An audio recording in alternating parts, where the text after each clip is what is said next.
for enormous enthusiasm. When I interact with young American libertarians, and I guess some folks from elsewhere in the world, I am struck by the creativity, the openness to new ideas, and the real energy and enthusiasm that people exhibit. And so I think the good news, seems to me, is that the libertarian movement is strong, and the evidence of student participation is really remarkable.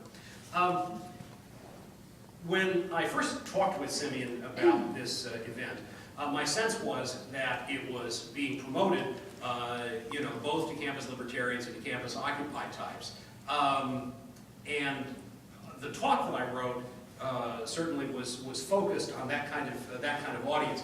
I have the sense from the people I've been talking to here that this is largely a campus libertarian group. Is there anybody here who's come from a campus Occupy group? Okay, so they called us racist. Yeah, and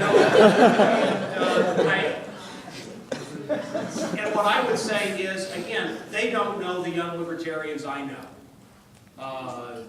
That's simply not an accurate picture. But understand that the talk I wrote, and I'm clever enough to vary my remarks a bit, but I like when I talk to have a script that I'm working from. So just be aware that you might imagine an imaginary occupier or two sitting in the back room as the partial recipient of some of these comments. So here's my bottom line.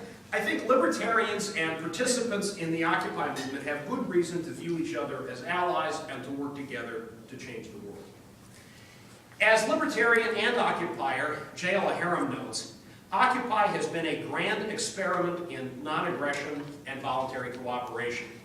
J.L. is a guy who's been actively involved as a libertarian in the Occupy movement, first in the Coachella Valley area in Riverside County and now in L.A. It's a model for the kind of society both libertarians and occupiers might like to build.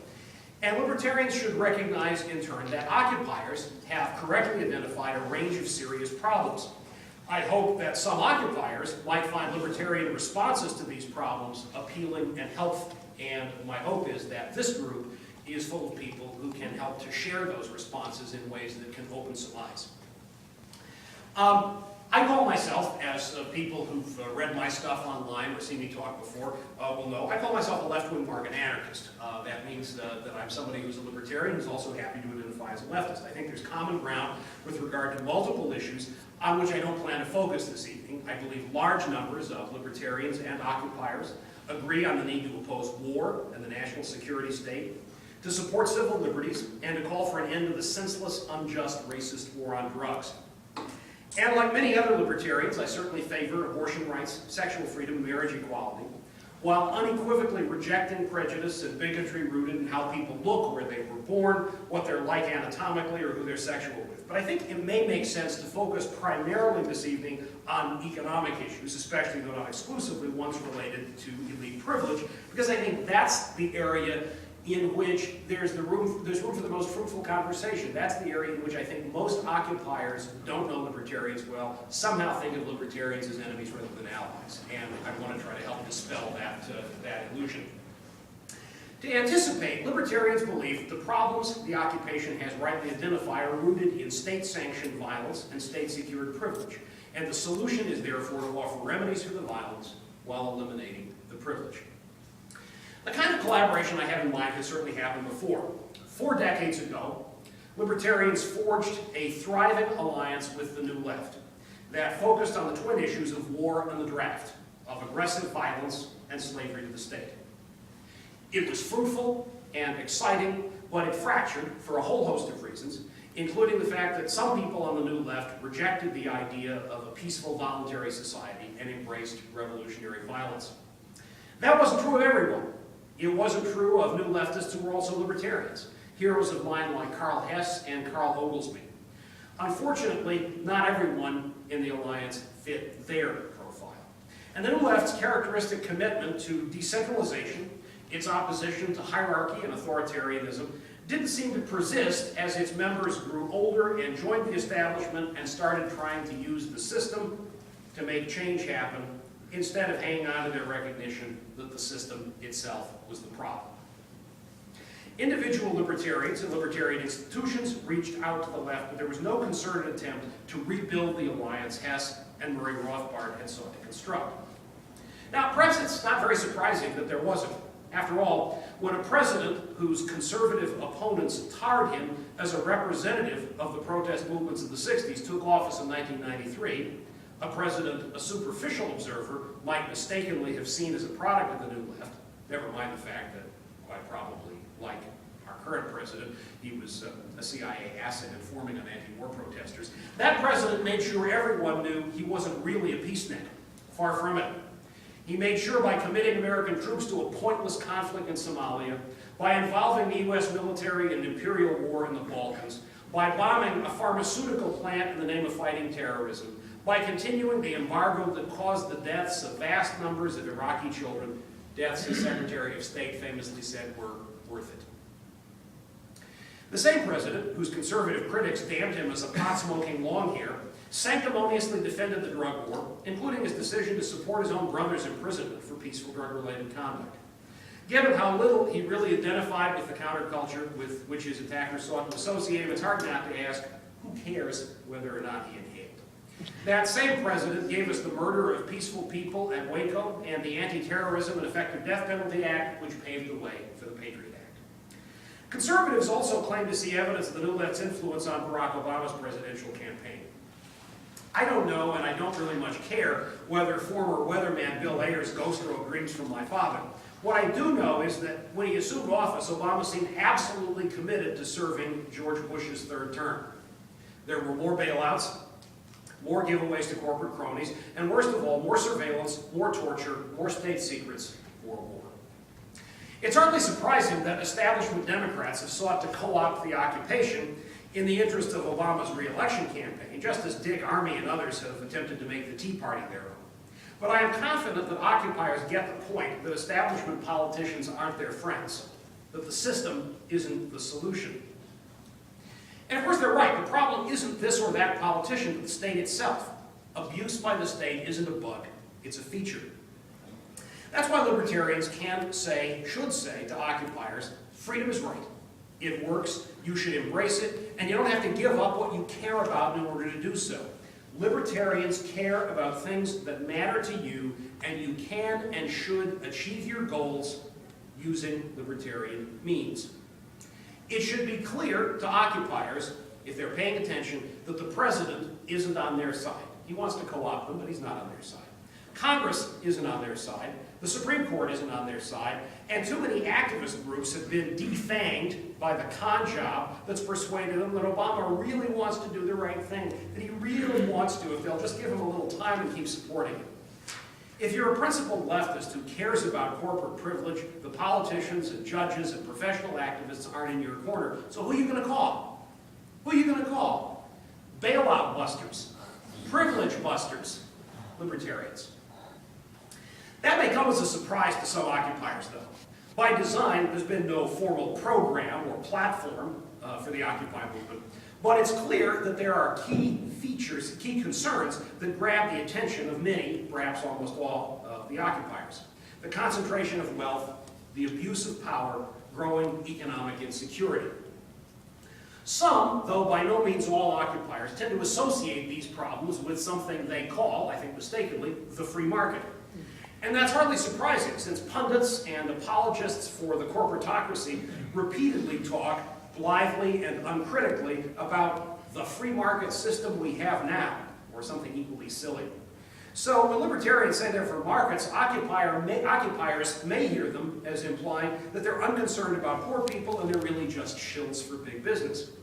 That's why, because of the gap between a genuinely liberated market and what we have now, some of us prefer to talk about freed markets, to emphasize that freeing the market has nothing to do with validating the existing state of affairs. My friend William Gillis gets credit for that phrase. The market we have now is riddled with privilege. It's anything but free. So those of us who care about this, and that's, I think, any libertarian who thinks seriously about the extent of state-secured privilege, are passionately committed to abolishing privilege and remedying injustice. And we believe that doing these things can play a vital role in addressing the Occupy movement's fundamental concerns. Radical libertarians, and people in this group know this, are anything but pot-smoking Republicans. That's the smear I'm sure you've heard before. Or stooges for the Chamber of Commerce and the National Association of Manufacturers. Treasuring freed markets means constantly being on the opposite side of the fence from those who support privileges for business people, especially the financial elite, as a class. Libertarians are very much aware that it was Adam Smith, the great kind of spokesperson for free market economics in the 18th century, who said, people of the same trade seldom meet together, even for merriment and diversion, but the conversation ends in a conspiracy against the public or in some contrivance to raise prices. Smith was onto something because there are too many people who would much prefer to form a cartel, get the backing of the state, and screw the public. The Occupy movement reflects a set of genuine grievances with elite misbehavior, for which libertarians can provide solutions, effective solutions.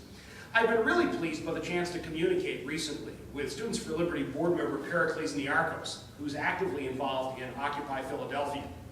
He emphasizes that some of the other people he encountered in the Occupy movement were suspicious at first of him because he was a libertarian.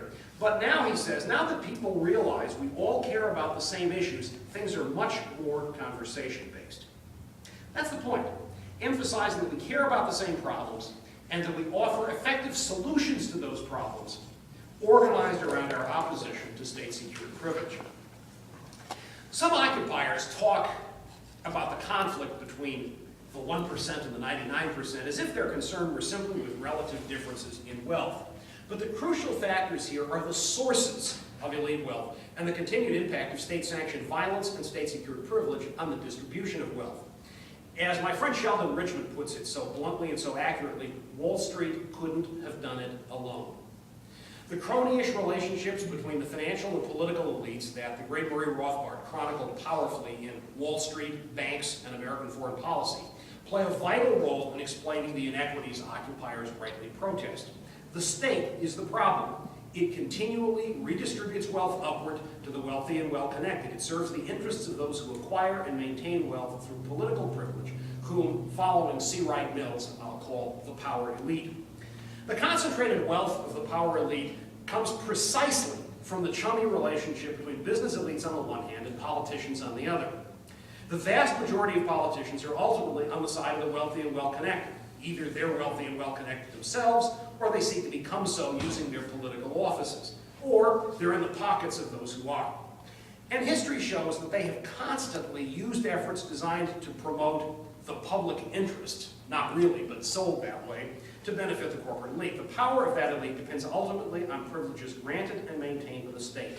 It is entirely compatible with a free market agenda to relentlessly oppose these privileges. In fact, it's more than compatible with that agenda, it's an essential part of that agenda, because without it, the markets won't be free.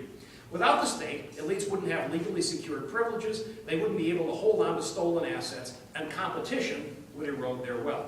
With the state's help, by contrast, they can rest secure. Those who occupy positions of power in the state apparatus use aggressive force to acquire and maintain their positions and to enrich themselves, their cronies, and those who can win their favor.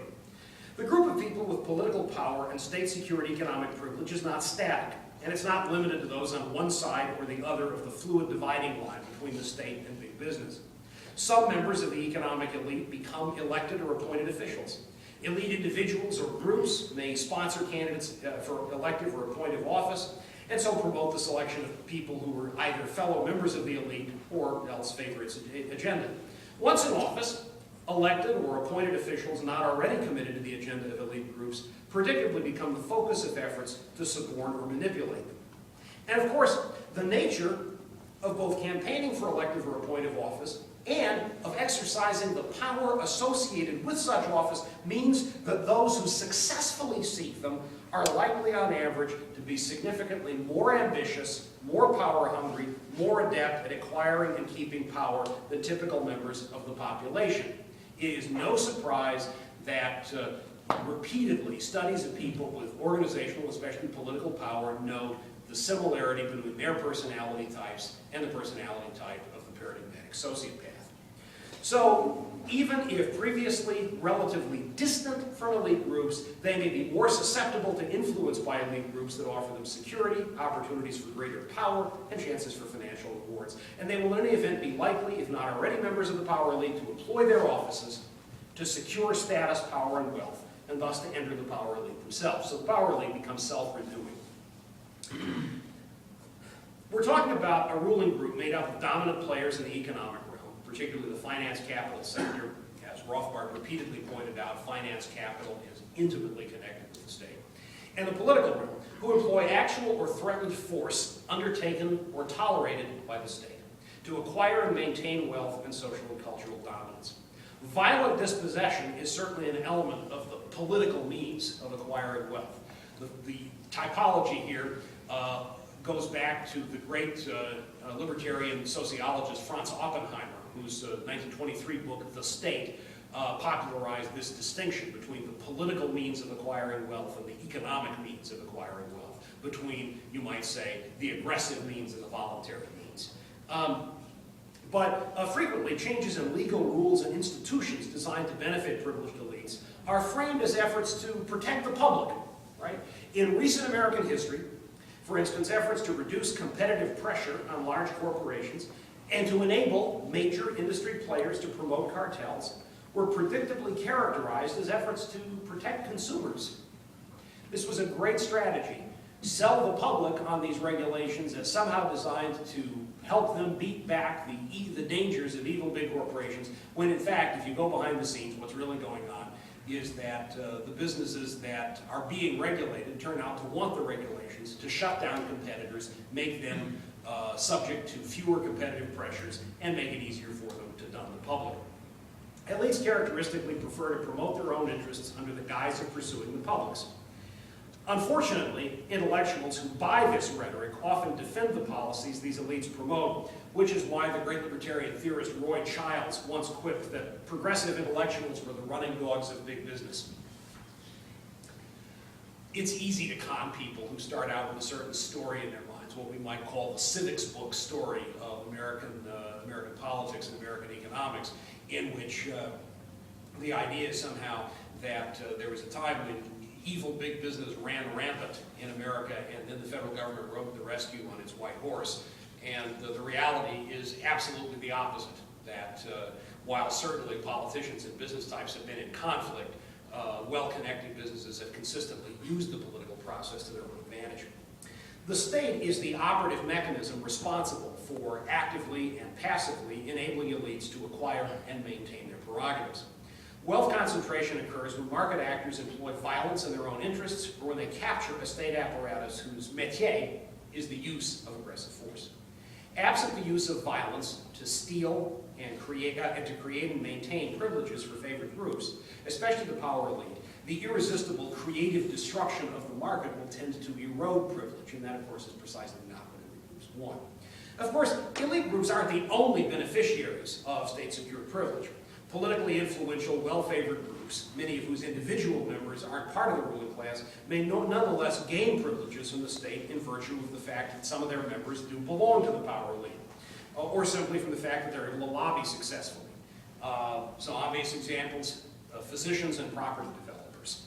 These privileged non-elite groups derive some wealth from the political means, but no doubt frequently generate wealth using the economic means as well. Whether the members of such intermediate groups should be seen as primarily identified with the interests of the elite, or whether they are only incidentally associated with the elite is, of course, really just a matter of degrees. To the extent that such groups exist on the periphery of the power elite, it's because they actively seek privileges from the state and use their influence with economic or political elites to secure rents seeking here from Gordon Tullock, to which they would not be entitled in a free market. Thus, there's a clear distinction between these groups and economically vulnerable recipients of state-provided social services. Poor people lack the political influence to shape state policy. They're not responsible for the existence and operation of state programs from which they benefit, and these programs are much more likely, we see in history, to be the product of decisions by elite actors, whether to reduce social conflict or bolster their reputations or for some other purpose. Obviously, the lobbying influence of the power elite is much greater than the lobbying influence of welfare mothers. Note in any case that the problem here isn't this or that bad apple. The problem is the existence of a state apparatus with the kind of power the state gives people access to. That kind of apparatus is a magnet for corruption. And as long as it exists, it will be used abusively. Not only because its monopoly on violence is itself abusive, but also because concentrated power attracts people with the worst motives and the greatest capacities for fleecing and manipulating others. The role of the state in propping up elites is hardly a surprise. The state is rooted in violence. There's a plausible argument that states generally came into being through conquest, as robbers and thugs imposed their rule on peaceful people, hoping to extract wealth by enslaving others rather than producing anything of value themselves. The enclosures in England denied people access to land they'd been cultivating for generations, land they had in effect homesteaded and therefore, by libertarian standards, owned, and converted it into the property of well-connected aristocrats.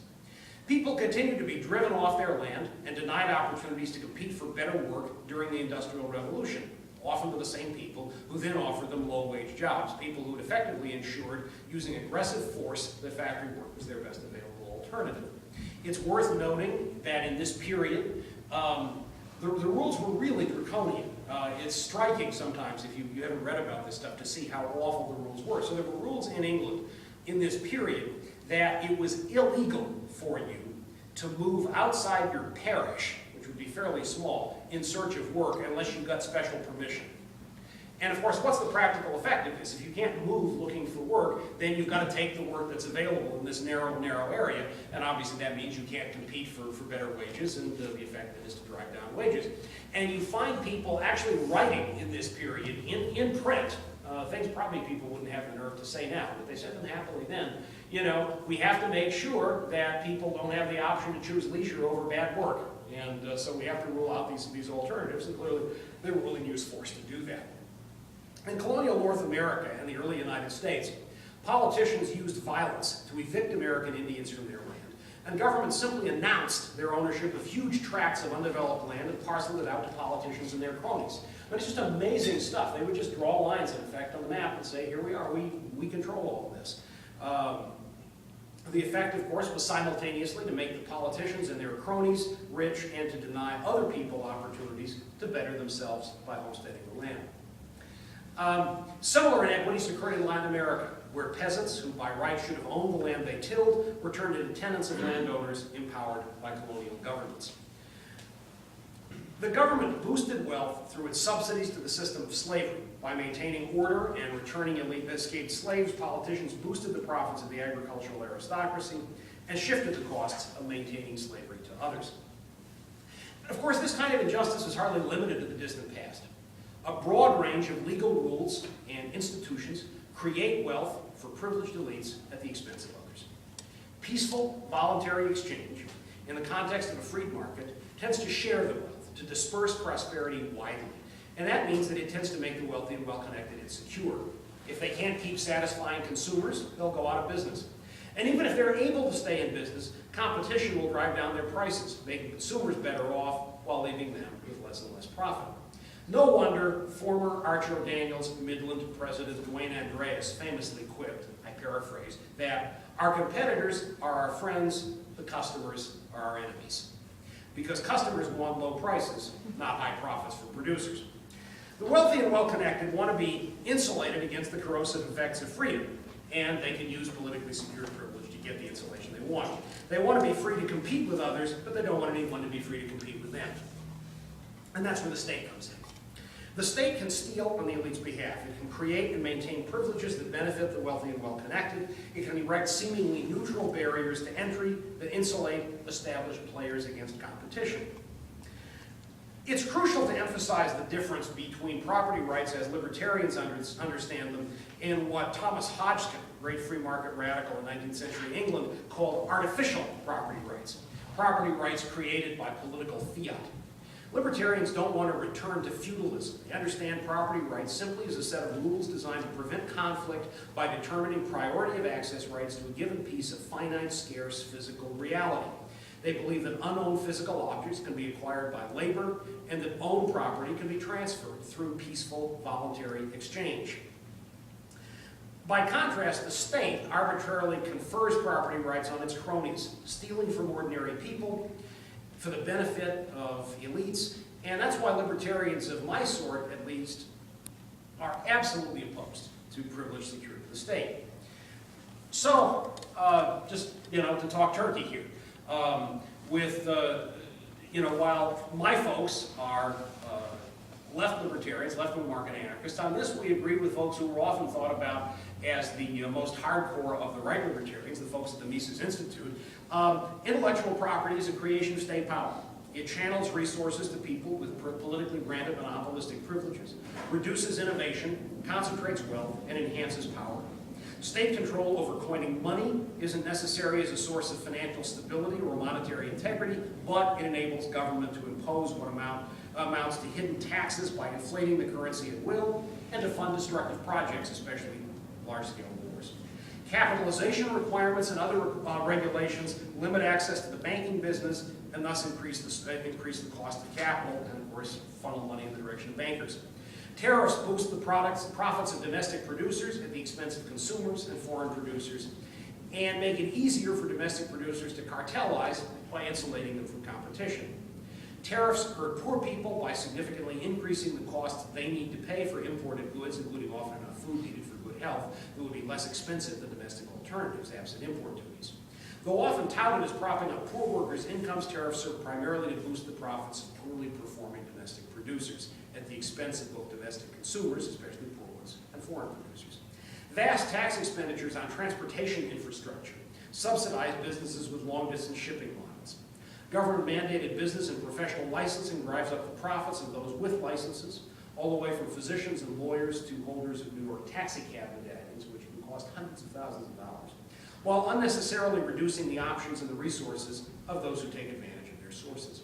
As do accreditation requirements for hospitals and similar facilities, and of course for that matter, universities.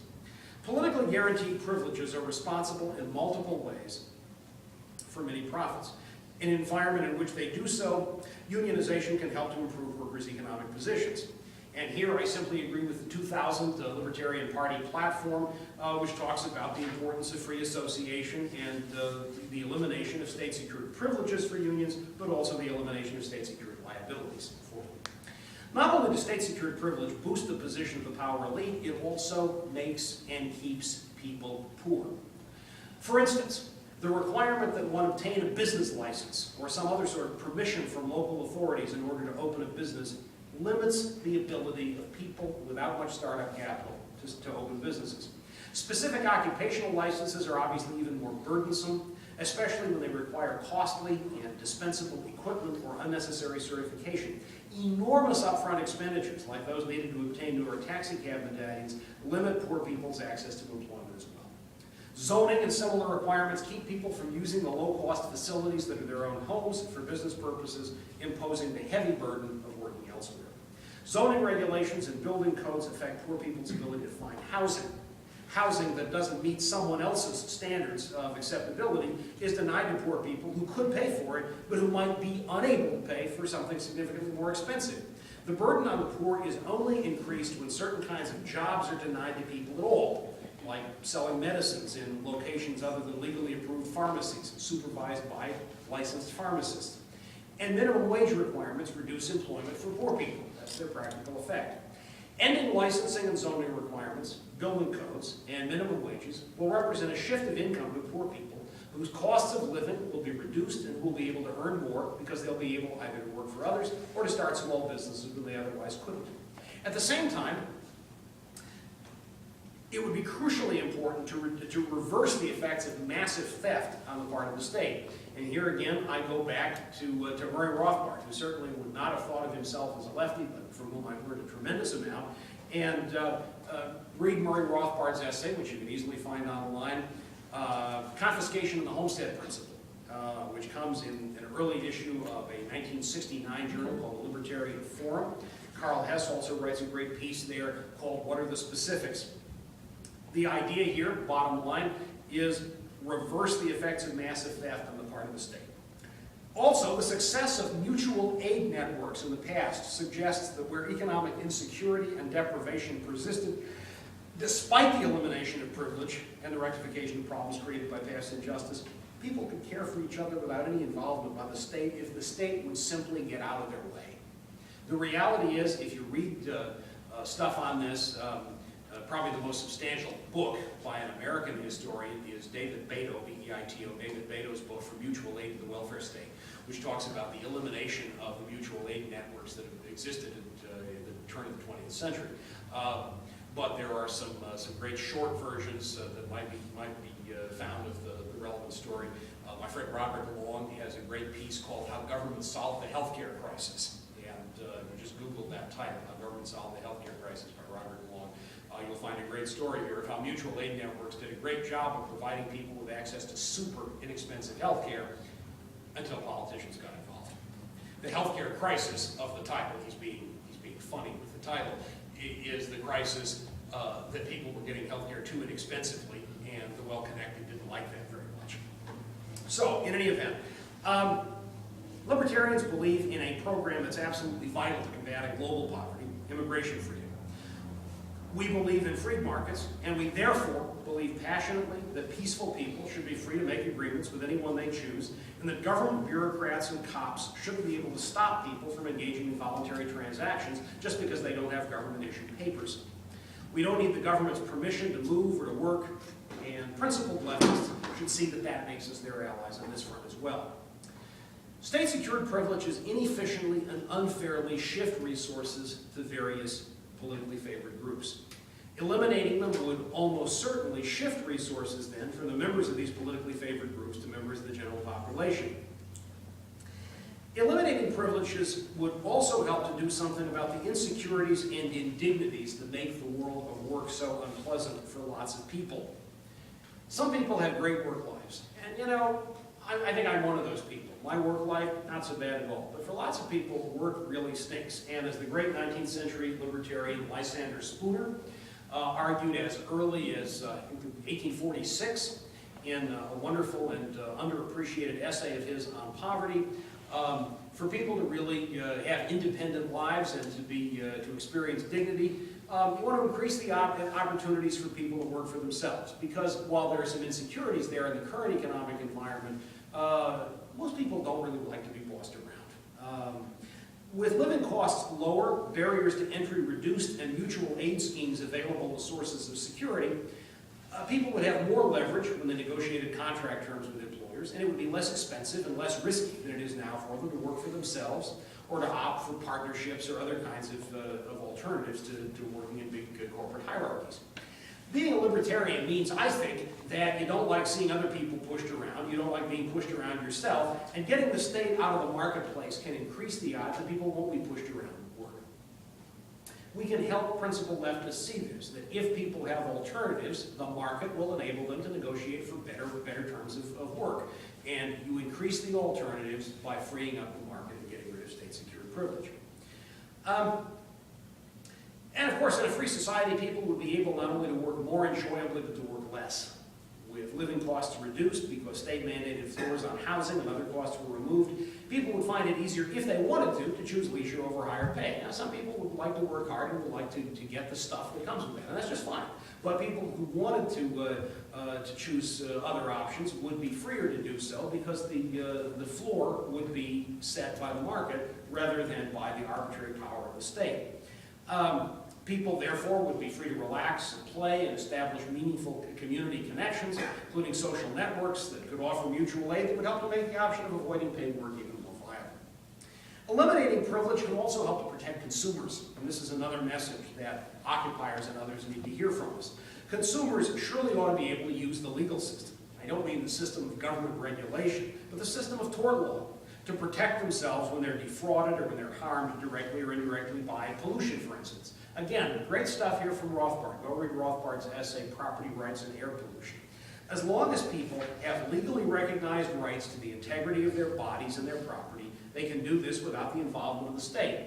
In fact, when in the 19th century people sued polluters in this way, guess what happened? Courts stepped in to protect the polluters. We often, again, think about air quality regulation and other kinds of regulation as somehow, you know, the state stepping in to do great things for ordinary people. Here, in fact, is what happens in the 19th century. The courts decide that they know best, and so when ordinary people sue over damage to their bodies and their property, the courts don't like it. The reality is that one function of government regulation is to give polluters safe harbors, immunizing them against lawsuits by ordinary people as long as the polluters have complied with government regulations. You might like that if you're a polluter, you might not like it so much if you're an ordinary person. Healthcare has grown increasingly unaffordable. I talked a few minutes ago about the way in which mutual aid societies brought down the cost of healthcare in turn-of-the-century America. The cost of healthcare has gone way up. And it's important to make sure that the friends we have on the left realize that the passage of Obamacare wasn't about solving the healthcare crisis. It was about mandating a massive giveaway to the insurance industry without doing one thing about the underlying factors that raise the cost of healthcare and limit access. From professional licensure to medical device patents to hospital accreditation to state subsidies for unhealthy foods to the FDA approval process and prescription requirements, limits on the sale of insurance across state lines, and so forth. The debate, the very limited, narrow debate, but that's of course always the story of political debates in the U.S. They occupy a very tiny space along the political spectrum. The political debate that took place in 2009 about health care was, as far as I can tell, purely a debate about how to address the problem of access to the existing system. That was the public debate. Again, I emphasize, behind the scenes, there was a lot of concern about funneling money to politically privileged companies. But the public debate was about how to ensure access to the existing system. But the problem with the existing system is that it is horribly distorted by state-secured privilege, and it is absurdly costly precisely because of that. So there was no attempt to deal with any of that, no attempt to eliminate all of those privileges that drive healthcare costs up. Instead, the assumption was, leave the costs per person as they are, and let's just funnel more money into the system. And people wonder why the system is gobbling up dollars at an alarming rate. Now, occupiers obviously aren't enthusiastic about the authoritarianism and inefficiency that go along with statist solutions to social problems, but they may find it hard to see alternatives. Occupiers too often assume that the rhetoric of freedom is really just being deployed to justify corporate privilege. They think of libertarians as apologists for the well-connected, not as radicals with a message of liberation for everyone. That's where we've got to take the offensive. We can and must insist confidently and proudly that there's nothing at all about libertarianism that commits libertarians to favoring state-secured privilege, intrusive bosses, being unconcerned about the destitute and about the economically insecure. Rather, the key point is that it is ineffective, inefficient, dangerous, and unjust to try to use state aggression to address these problems. If we can help people to see this point, then on the economic front too, principled leftists can come to embrace the freedom movement's agenda. A libertarian approach to things that trouble principled leftists in the economic realm will be effective because it removes the props that keep the elite powerful. It is less dangerous than alternative statist approaches because it won't vest more power in the state to infringe on our autonomy and control our lives. It will be less inefficient because involving the state in trying to restrain corporate power, even if it were well-intentioned, as it almost certainly isn't, would be problematic because the state can't in principle, because of its lack of information, manage the economy. And it avoids injustice because it's wrong of the state to claim authority over people without their consent, and we haven't consented.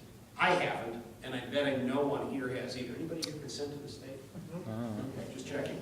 So letting the state control our bodies and our possessions in order supposedly to improve our lives is utterly unjustified because the state simply lacks our consent. Libertarians and occupiers are on the same team when it comes to the basic goals of eliminating state-secured privilege, protecting consumers, and dealing with economic insecurity. Some leftists still seem to think that the state is vital, somehow, to dealing with poverty, corporate power, and risks to consumers, but libertarians know and can readily explain how concerns like these could be addressed without the state, and can indeed be addressed more satisfactorily when state-secured privileges are eliminated. So here's my message to the Occupy movement.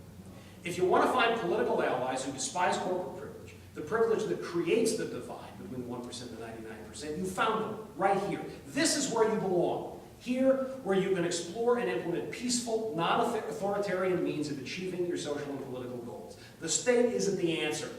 Freedom, peaceful, voluntary cooperation. That's the answer. We share your commitment to participation and decentralization and grassroots organization, and precisely because we do, we believe you have every reason to stand with us against statist solutions that keep people from managing their own lives. We know it's long past time to rebuild the alliance crafted by Murray Rothbard and Karl Hess. There's no reason at all to keep supporting the establishment politicians who promise everything and deliver nothing. The state is the problem, not the solution. We reject aggressive violence, and we want to work together with you to make a society rooted in nonviolent, peaceful, voluntary cooperation a reality. Let's work together to change the world.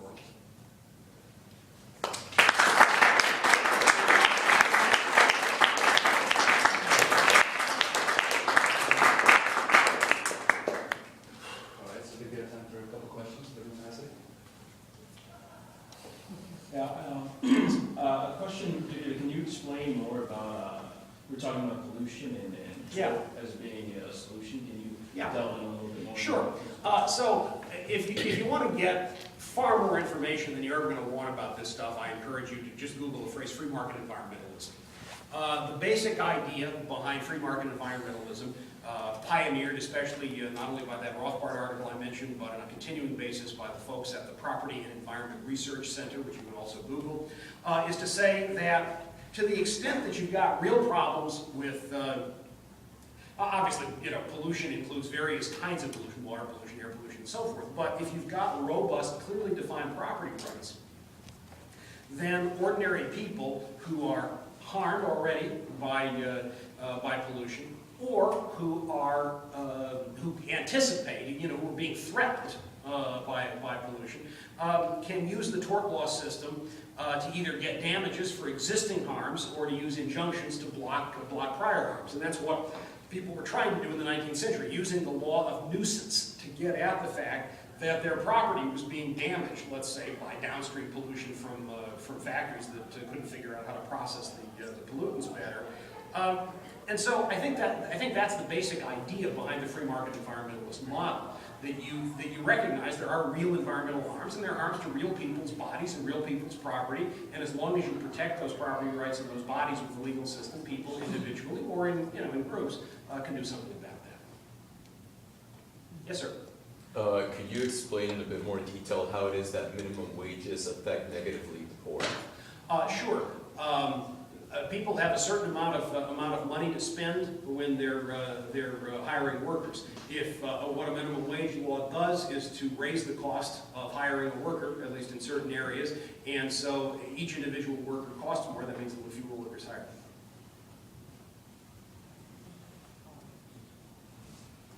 Anybody else? Any more questions? Any more questions? Hey, Jesse. Yeah, to the best of your knowledge of history, would you say that Thanksgiving is really a celebration of the end of communism? Would I say that what was really? Thanksgiving Day was a celebration of the end of communism? I think it was a celebration of the end of corporatism, and my sense is that the ownership patterns there on Thanksgiving were driven by the company that was involved in sponsoring folks, and so the details, I'm not a historian and I don't have the details there to just toss them out, but my sense is that the lack of individual ownership that complicated life in early Plymouth was not created because the Puritans were communists. We see a lot of Puritans, and other Calvinists in that era who were actively involved in profit-making businesses, but because the sponsoring organization limited their ability to make profits and created some complications for them. So they were definitely celebrating a change in ownership there, but I don't think it's the case that it's because they had some kind of idealistic communist vision. I think it's they had some problems created by the corporation that was sponsoring them in the first place. But I'm not a historian, and I need to get you better information there before I mouth off too much more. Yeah. My question is, once we have the magical, perfect free market, what keeps that from decaying back into oligarchy when people stop paying attention? So look, I think the reality is that there are no foolproof solutions. So I can't say, there's no way that's going to happen. But I mean, one way of thinking about that is that there are both structural factors that are in place, and there are ideological or cultural factors in place. So let's talk about them in reverse order. Pretty clearly, very few people on our planet today are interested in a return to feudalism or monarchy. And it's not because there aren't individual local aristocrats who would love to see feudalism return. It's not because there aren't dictators and others who would love to be monarchs. It seems to me it's because people have seen in great detail what those options look like, and when people get a taste of freedom, in general, they don't very much like to be subjected to authoritarian rule. It seems to me that the ideological legitimacy of authoritarianism has been pretty dramatically undermined during the past few years. And if we're to imagine a genuinely free society emerging, I think it would have to be one in which that ideological legitimacy for authoritarian solutions was pretty widely rejected. So you're talking about an environment in which people already expect that freedom is important and in which they look pretty contemptuously at authoritarian solutions. That's the first thing. I think you'd expect people in that kind of setting to be pretty skeptical. In the past, I think if you look at the origin of the state, the hypothetical reconstruction is all we've got, but as far as I can see, you look at the origin of the state, you're talking about a situation in which conquest happens, thugs take over, and in a couple of generations, people kind of forget that the thugs were thugs, and they start to treat them as divinely ordained monarchs. We have much better information resources at our disposal, and so individual memories may not be any better than they were a few thousand years ago, but I think cultural memory definitely is better, and it's much harder for people to buy those legitimating stories. So that's the cultural point. The structural point is that if you once get to a situation in which power is widely distributed in a society, and in which it's not concentrated, then for somebody to turn the clock back requires a lot more work than is the case in a current statist environment. So if I want to stage a coup d'etat in some unnamed country in some part of the world that's not represented here, what I need to do is to take over an existing state apparatus. And even if it's a democratic state apparatus, if I'm an authoritarian, I take it over, that state apparatus already exists to be manipulated. In a system where power is polycentric and it's all over the place, it's decentralized, it becomes much harder to take that over and to manipulate it. Does that mean it's impossible that you can't see a lapse into authoritarianism or oligarchy? Of course not. You can't prevent that from happening in some abstract, ideal way, but I think the cultural and ideological shifts and the structural shifts would at least make it less likely. I'm kind of running out of energy, but I'll take one more question. Yeah. I get the sense among the Occupy movement that one of their biggest issues is global warming. I understand the free market approach to combating problems through private property with things like maybe coal burning or sulfur, but one of the main culprits they claim with global warming is carbon dioxide, which seems to me to be so natural among humans and just life in general. Is there a free market approach to tackle the issue of climate change, if you do believe in it? Okay, so I think, large-scale environmental stuff like that isn't going to admit of any simple, kind of solution. But I think you have to start out, first of all, with robust property rights, because what's clear is that the kinds of harms that people who believe in climate change think are involved there are harms, finally, to people's property. And Jonathan Adler, who is a libertarian law professor at Capital University in Ohio, has written some very good stuff on this, talking about how, climate change is finally about property damage, and libertarians need to have a response to that that takes that seriously. So then I think the question becomes, how do you deal with that? From a positive standpoint, obviously, if you can identify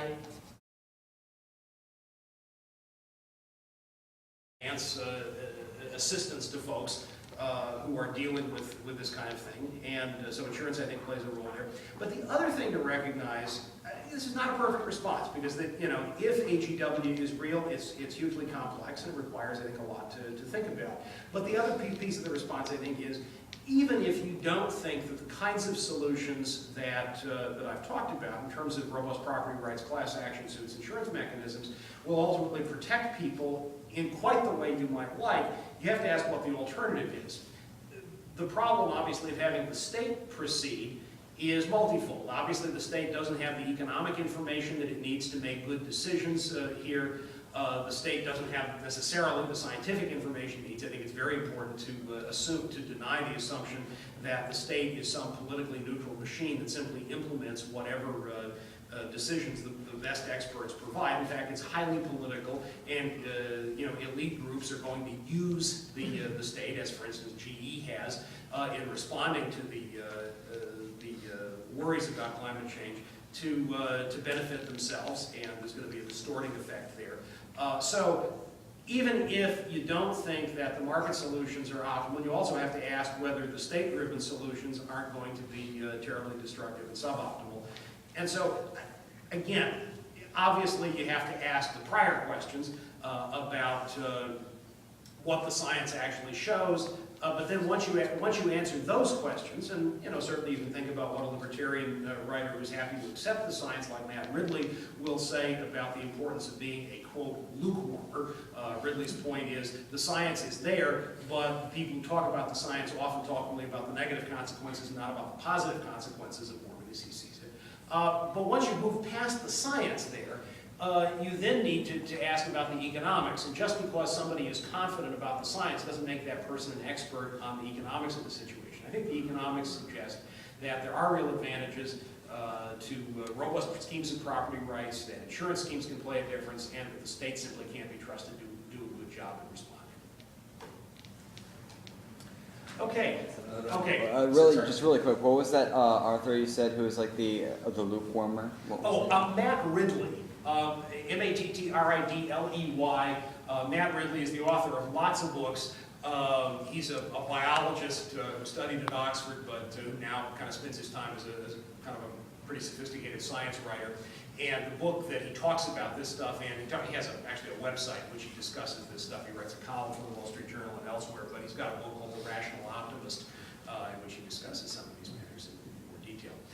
Since you asked about Ridley, I'm reminded, I mentioned to you earlier, but let me just say to other people here, I'm delighted to hear from people in this group and from your friends, and you want to send me flirty email, that's fine, or if you want to actually get kind of serious information, I'm happy to be helpful. My email address is gary.chartier, Gary.Chartier, gary.chartier@gmail.com.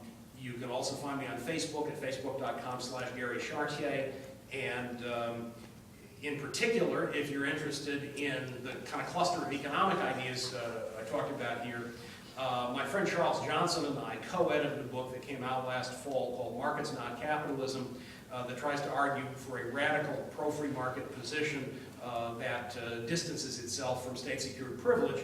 And talked about that in a Reason TV interview that some people here may have seen, but also the book is available for free online. So it's a print book, and we'd love for you to buy it. You can get it on Amazon or from the publisher, but you can also get a PDF for free online. And the simplest way to find that is just to Google Scribd, S-C-R-I-B-D, Scribd, and then the title Markets Not Capitalism, and you'll get linked to a free PDF of that you can download. So Gary.Chartier@gmail.com, Facebook.com/Gary Chartier, Scribd, Markets.Capitalism. Okay? Cool.